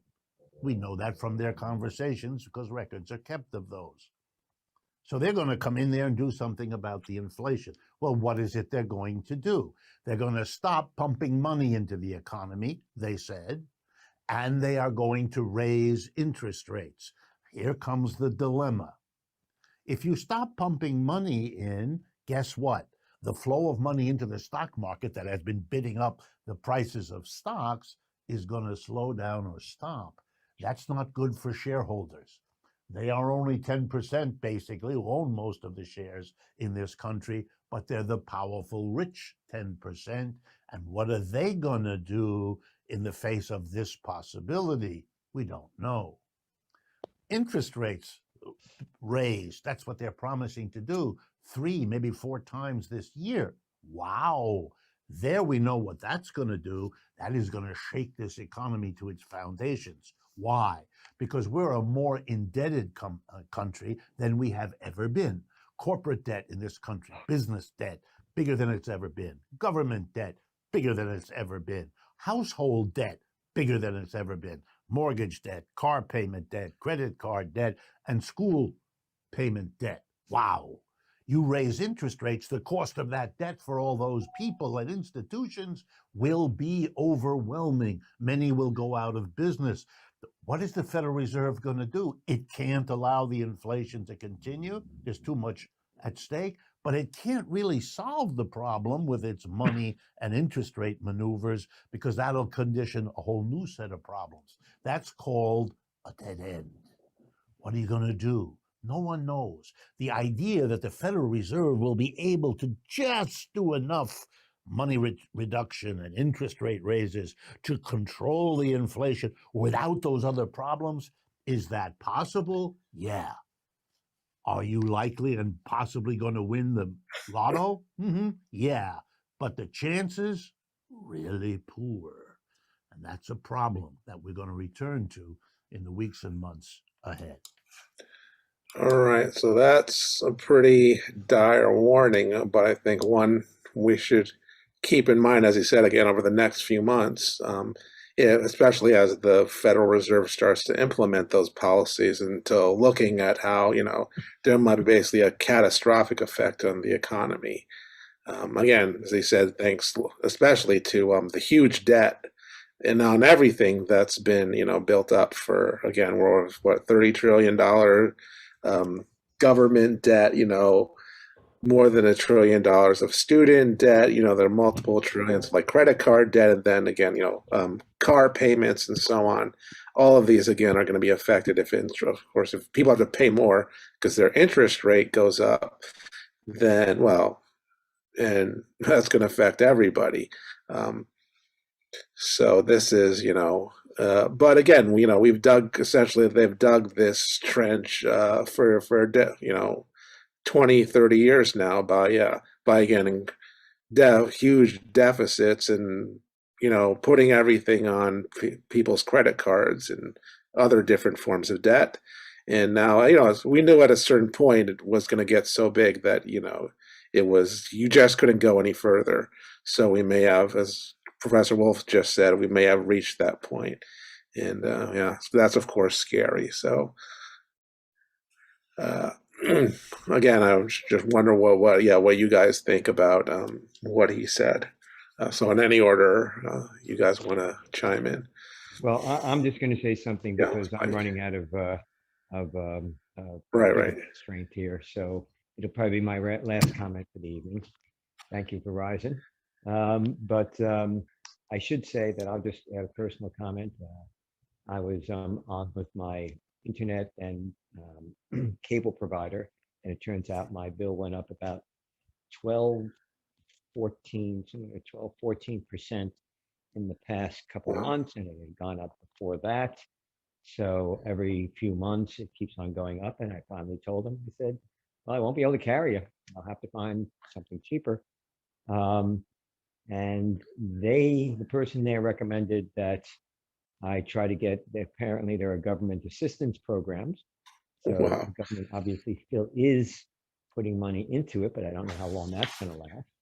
And somebody else recommended, they said you need to just keep on switching providers into, getting introductory rates. But sooner or later, people will be divesting themselves of what they want in favor of what they need. And they'll just have to pare down. And what will happen is a lot of these businesses will go by the wayside. Problem is with major corporations, they don't really care because they've got their fingers in other pots. But the smaller businesses are going to be hurt quite a bit. And of course, the consumers, it's going to be, we're going to have to start making some hard choices on just what to buy. And therefore, we'll wind up becoming, I guess, if we're not already, a second world country on the way to becoming third. But with that cheery comment, I will see you guys tomorrow. All right, Mike. So good to have you on. So I think Ken is away from his desk. So I guess that leaves you, Jim, to comment. Jim, you want to unmute? Or I can go to the next clip. Why don't you go to the next clip? That was pretty self-explanatory. Okay. All right. So let's talk about what happened in Minneapolis with the Amir Amir Locke. Again. So first, let's start with the video showing what happened. I'm sure many people have not seen the body cam footage. So even if they've heard about, the story around, again, the shooting by the police of Amir Locke in Minneapolis by the police there in a no-knock warrant raid where they, busted into the apartment where he was staying. You'll see that he was shot within literally 10 seconds. They, opened the door with a key.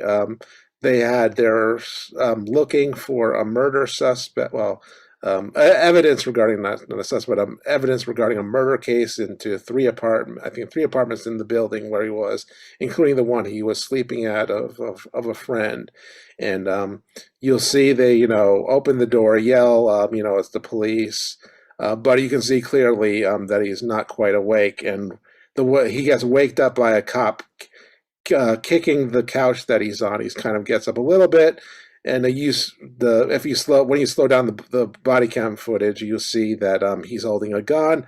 Allegedly, he's pointing it in the direction of another police officer off screen, and they just shoot him again, all within 10 seconds. So, of course, this is led to demonstrations, led to the family of Amir Locke calling for an end to no-knock warrants in the whole, well, not just in Minneapolis, but in the whole state. And this has sparked, again, we'll see again, we have a clip from MSNBC, including his Amir Locke's lawyer talking about no-knock warrants. But here, let's show the footage of what happened. And then also you will see a bit of the press conference with the police that happened afterwards. Well, we have breaking updates tonight in the deadly police shooting that happened yesterday morning in Minneapolis. In just the last few hours, the city released footage from an officer's body-worn camera. A warning, though, it could be disturbing to watch. It shows the encounter that killed Amir Locke inside a downtown apartment.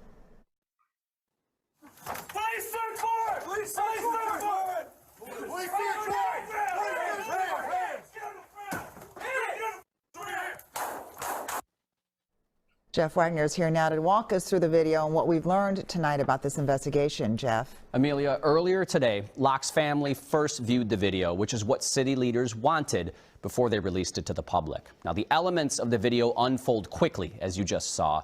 The video clip itself was 15 seconds in total, but an officer's gun goes off 9 seconds after police enter the apartment.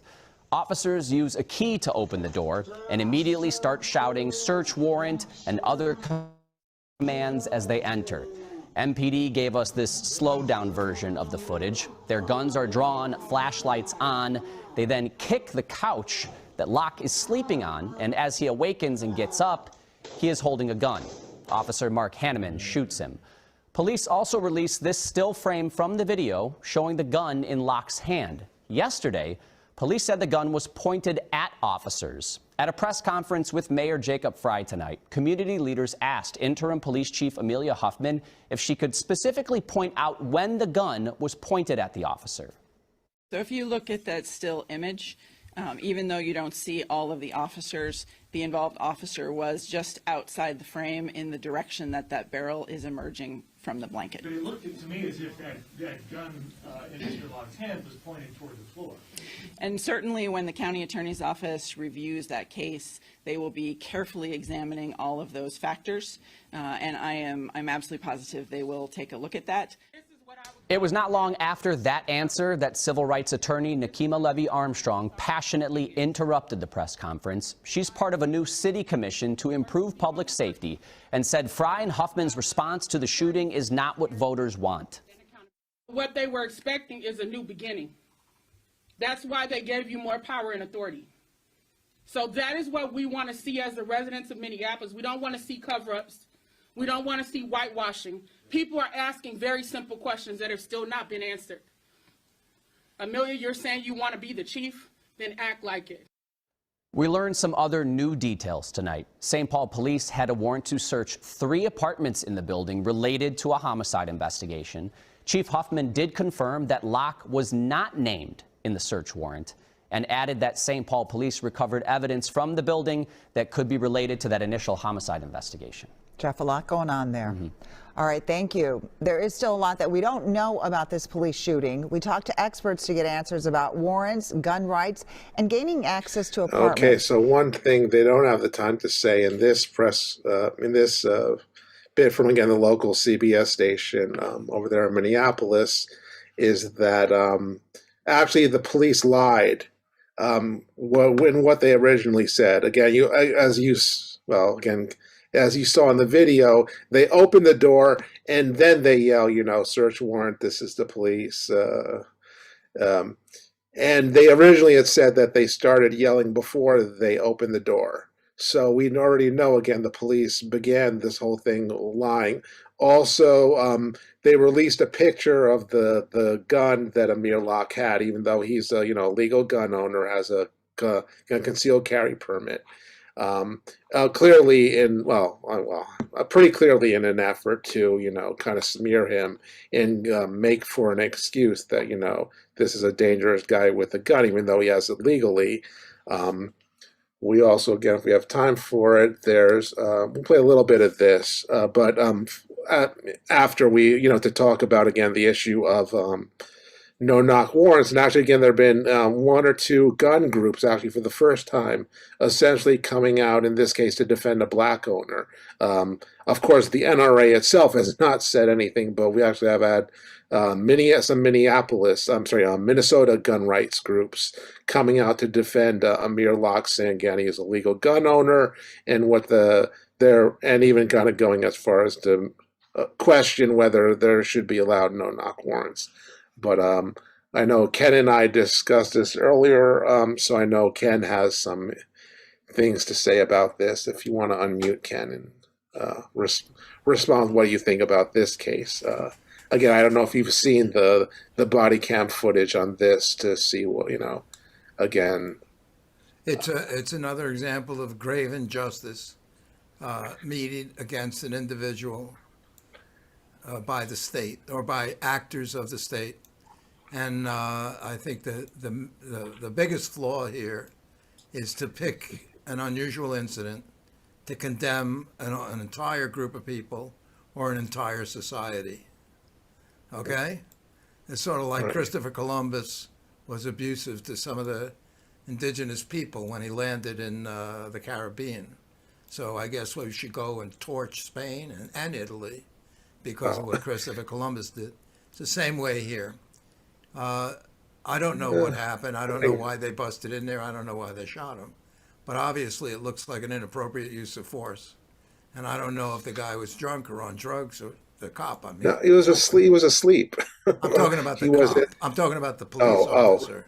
Oh, well, one Police thing about the officer cop is that he has 4 other incidents in his past where he was, it's not, they haven't said the details yet, but something around use of force that he's already, so he's not typical for, as often is the case with a lot of these shootings, the guy who shot is the one who had shot before, essentially.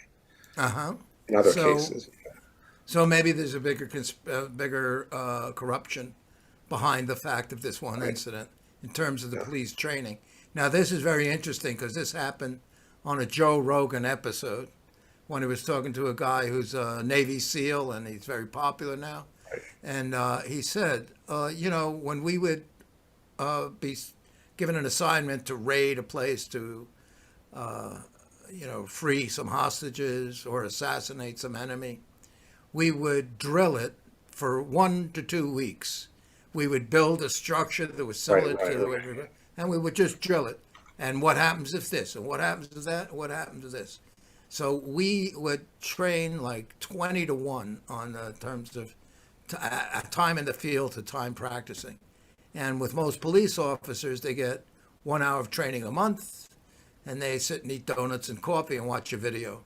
So there is no training, and that's the major difficulty. Also, there's, I think, a problem in policing in terms of they don't want people with high IQs because they're not the type who will follow orders and not question them. And that's not to say all policemen are below 85, but some are. And so there's problems. There's problems in all societies. If you, depending upon what you read, you can read about vicious crimes that happen every day all over the country. People killing their entire families for no other reason. People killing strangers for the purpose of stealing a watch. I see it all the time in the news. It depends if they have anything more interesting. If they don't have a sex scandal or pedophiles to report about, or some celebrity exposing some part of their body, then they'll go in and look for some horrendous, bloodthirsty, gory, chopping heads off, putting people in suitcases, or something like this, some grave injustice which defines the American public. We all are guilty for what this police officer did. So, if you it's that's part the of way you the feel. laws that allow. Yeah, that's that right. We're all responsible. We all died there. It's like I think what's his name? The best and most touching phrase was Mick Jagger. Who killed the Kennedys when we always know it was you and me. So we're all responsible for every grievance or misdeed that happened anywhere in the world, or especially anywhere in the U.S., and especially to some innocent, undeserved, poor soul who got eliminated. I don't know why they busted in there, and I'm certainly not going to, anybody would be ridiculous to approve of it, but you can't use it to smear everything and say, well, this goes for people who break the speed limit. They're also criminals. They're just as bad as that cop. It's crazy to just try to shock everybody into sympathizing with your political viewpoints. All right, but Ken, what do you think about, should no-knock warrants be allowed, or should they be banned? Because that's that's the big issue. I think it was as Mike. No, it was Victor saying, you shouldn't look at any situation as a dichotomy of you either block all no knocks or you have all no knocks. They're all or nothing.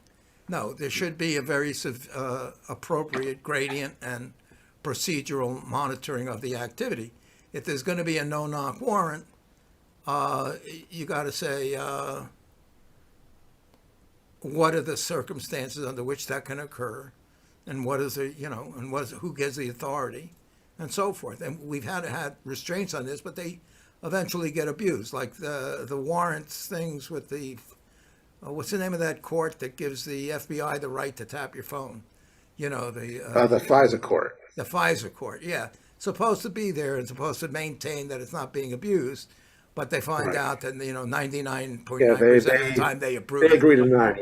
Yeah. So same thing here. Maybe with the no-knock warrants, maybe there is a protocol implemented, but it's been abused, and so you got to crack down on that. So I could not say that I would outlaw no-knock warrants, because you could be going in on a sex ring or a cocaine factory or a place where they're torturing people to make I forgot what they call them, films where they kill people and they film it. Snuff films. So there could be 100 different reasons where it's appropriate to have not even to get a warrant, to just bust in. So you don't want to hobble everybody because of an incident. It's sort of like the peanut allergy. Well, nobody can eat peanuts anymore because some guy walking down the street could have a peanut allergy, and he might come in and, oh my God, that's terrible. So, no more peanuts. And, okay. But let's let Jim. So I'm just saying, Jim, you don't want to take an incident and exaggerate it to make a general rule for all activity in all situations. Okay, Jim, so your thoughts on what happened with Amir Locke in Minneapolis. Well, that's always the case. See, I have a lot of black friends who have concealed pistol permits in New York City. I can think of about 4 or 5 guys. 3 of them are parole officers. So they have legal rights to have concealed weapons. 2 of them are small business owners who have concealed pistol permits. And they'll always worry about stuff like this because, we see these incidents happen. I'm pretty sure if we look statistically at across the country, I'd like to do that. I'd like to find out what the facts are about how many people with concealed pistol permits are. Well, actually, with in the later piece on MSNBC that I have, Amir Locke's, I think it's his lawyer, who's again this relatively famous. I'm sure for these kind of cases. He said that 60 to 80% of these no-knock warrant cases, they basically find nothing. So he's using that to argue, well, we should just get rid of it. No-knock cases, of course, it goes the other way. I mean, you might come in on some well-armed drug operation, I mean, I think of a friend of mine who used to be a cop up in the precinct in Washington Heights. He himself had been a captain in the Green Berets, so he was a cop. And he told me once he had to go in on they were busting basically a drug shop where the guys had pit bulls with their throats surgically silenced, so you couldn't hear that dog coming at you, right? And he had two pit bulls over several busts attacking. He had to shoot them, of course. So I can see the point of law enforcement if you're coming in and dealing with some well-armed Frito banditos. You want to take them by surprise. On the other hand, in a situation like this, here's a pretty good example of the problems of no-knock. Here's a guy who legitimately had a weapon. Well, the guy turned Gail's actually kibitzing in the background here. The guy, as I understand it, was the wrong guy. He was just sleeping there, right, in the house. So here's this guy with a weapon, and you get a quick draw McGraw type approach from the cop. Shoot first and ask questions later. And I think Kenny raised the question of guys who are in special operations units. I've actually talked to cops about that. I mean, I have friends of mine who went through special operations units. They shot 5,000 to 6,000 pistol rounds a year. Now, the average cop only shoots maybe 10 or 20 or 30 to qualify once a year. So you're talking about somebody who's not necessarily dead shot. And again, I'd like to know statistically more around the country about this. I know, just to sort of share another case, we have the hate crime trial of Ahmed Arbery beginning.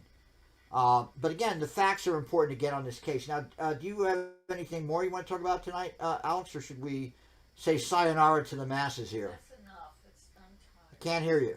Sorry, I forgot to mute. Yeah. No, I have one thing on something that's going on. This is from DW Asia about a hijab ban in India and discrimination against their Muslim population. Is a pretty good case. Again, we've seen this guy before, of course, Biresh Banerjee. He's one of their big, whenever there's an issue with in Asia, especially with India, they'll often use him. Monday marked a return to classes for some high school students in the southern Indian state of Karnataka. Tensions over banning Muslim girls from attending school wearing a headscarf had led to school closures across the state. The girls want to have the freedom to attend classes wearing the headscarf or hijab or even a burqa. They say it's a matter of religious choice, but Hindu groups are opposed to the move. The issue is now with the state's top court. DW correspondent Manira Chaudhary is in the town of Udupi, where the controversy first erupted. She explains what's at stake here. I'm right now in the city of Udupi, where the hijab row, which has now acquired national spotlight, first began. The ban on hijab highlights a larger issue. For many, it brings into focus the place or the situation of Muslims in Hindu-majority India. Muslims have felt targeted under the rule of Prime Minister Narendra Modi's BJP, the party in power here in the state of Karnataka too. Muslims identify this party as one which favors the Hindus. Some students that I spoke to who wear the hijab say that this ban is discriminatory and unfair and can lead to religious polarization in multi-religious and secular India. And this polarization is also on show in India's largest state, Uttar Pradesh. The state of more than 200 million people is voting to elect a new government. Its current head, a Hindu monk named Yogi Adityanath, is a divisive figure who openly baits Muslims. In 2019, after violent protests over new citizenship laws viewed as discriminatory against Muslims, he vowed revenge. Police went on the rampage, especially in Muslim areas, resulting in people's deaths. Some Muslims fear a potential Adityanath victory in the state elections will only make things worse for their community. The streets of Meerut in India's Uttar Pradesh. About a third of the country's 1.5 million people are Muslim. Today, the scene is peaceful, but in December 2019, these streets saw deadly violence. Protesters were enraged by a new citizenship law, widely seen as anti-Muslim. At least 5 people were killed in clashes with police. Eyewitnesses said police clearly fired on the protesters. Police blamed the killings on the protesters, saying they fired on each other. Over 2 years later, authorities refused to open an investigation into the deaths. One of those killed was 26-year-old Alim. His family blame his death on the current state government, which is now up for re-election. Injustice is at its peak under Yogi's government. It can't get worse than this. They murdered someone. What more can happen? Businesses have been shut, but to kill someone, what's worse than that? Their anger is pointed at Yogi Adityanath, Uttar Pradesh's chief minister. The Hindu monk turned politician has 2 main talking points: economic development and Hindu nationalism, which he sometimes combines into one sentence. The money that was previously spent on rioters and riots, the same money is being used by this government to repair and fuel bulldozers, which we run over the rioters and the houses of criminals. There was a time when we never thought like Hindu, Muslim or anything. These things were not discussed at home. But today it has reached the school level. So it has become very, very easy for politicians to polarize us, and he's a polarizing figure. Nafiza also lost her son that day in Meerut. She just wants the hate to stop. I just hope nobody else loses their son as I lost mine. That's what I expect from this election. My son is gone. I just hope God keeps everyone else safe. But with a population this divided, the safety she wishes for is anything but assured. Let's get more on this story now from DW correspondent Nimisha Jaiswal, who joins me from Delhi. Nimisha, how much of an issue is religious polarization in the Uttar Pradesh polls? Well, Paresh, religious polarization is definitely an issue because we have to keep in mind that this is the state that is home to many of the temple mosque controversies that have made the headlines in India and around the world. It was, in fact, one of the BJP's key poll planks that they would get a temple built where an old mosque was raised, and that temple is under construction right now in Uttar Pradesh.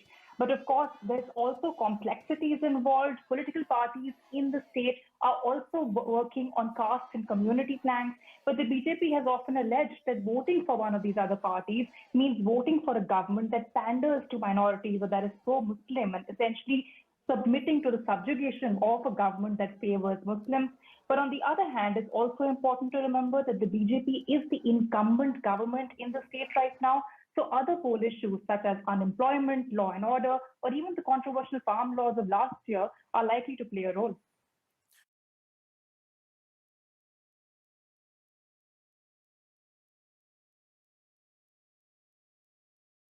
You have to unmute, Alex. Sorry. Oh, sorry. Yeah. So, yeah, Ken or Jim, either one. Wanna? Okay. You want to go, Jim? Go ahead. Not really. That was pretty self-explanatory. Okay, I think it was wonderful that you played that because that conflict between Hindus and Muslims in India has been going on since before David Lean made the the movie about Gandhi. I think it was David Lean. Yeah. But in any event, it goes back. I don't know how long. It couldn't go back before. Definitely goes back to partition. Yeah. It can't. Yeah, but it can't go back much earlier than 760 when Islam took over all the territory and invaded India. But the conflict, it's as a mirror of it. First of all, 5 people got killed. How many people live there? 1.5 billion? You know, it's like, come on. 200 or 300 million in that province, yeah. You know, the deaths due to even the most despotic regime. There's not that province, but there's that other, the one that, Narendra Modi, I forget which province it is. Yeah. The one that he was running. There were 2,000 Muslims killed in I think it was in the 90s, in anti-Muslim riots that he partly provoked, basically. So it's, it could be much bigger. So I think it's interesting that you bring it up because it's like what comes up to me is like well, all of the people get such vitriolic concern about what's happening in the United States and the oppression and white supremacy. And what you got going on in India is really historic, goes on for hundreds of years, and is very severe, where there's genocide, massacres, both sides going back and forth, neither side agreeing. And one thing seems obvious is like this. If there's an integrated school system where it's even 40% of one group and not the other, you can see that either group can say, your expression of religious freedom imposes on me. Let's all just put on a school uniform that we agree on and stop with this advocacy of your religious piety. If I come in and start advocating, what if the Muslims wear the shrouds and then the Hindus say, well, I'm coming in burning incense. I have to burn incense when I'm in class, or I have to do this dance like this or something. You can see the problem with it that occurs, where each one is trying to push the other one out culturally. And so it's a significant issue. You can't just discount it and take one side and say, why can't you let them do what they want? No, there's sensitivities on both sides. So right, it's a good counterpoint to American. I think America is not that bad in handling its racial conflicts, because they occur in many countries, and most countries just exclude, like Japan or China. They say, goodbye, go away, get out of here, or Hungary, or those Middle Eastern, the East European countries, and through history the same. But no, thing. you made a good point. Middle East, where you're not allowed to worship on this religion besides Islam, and usually That's again. right. Whatever version of Islam is official in Saudi Arabia. There's not even any version of Islam. You can't be a Sufi so you can't be a Shia. You're not allowed. Although of course there are Shia in. That's right. So it isn't just between Muslims and Hindus. It's in amongst Muslims and probably amongst Hindus too. And you got, we can go on for hours and hours about the caste system. But it's interesting. But I'm glad you brought it up because it's a similar situation of, quote, government abuse of its rights to have capital law, to restrain or kill or harm. It made my evening. That was very entertaining. Oh, yeah. All right. And on that note, I want to thank everybody for listening today to the February 15th edition of Going Viral with GoingViral.news. My name is Jim Dingeman. We were joined on the air with Ken Aaron in California, Alex Stavropoulos, Jim Dingeman, and Michael Jankowitz in New York City, Victor Wallace in Massachusetts, and of course, Dennis Goldstein in New Jersey. Thank you and stay tuned.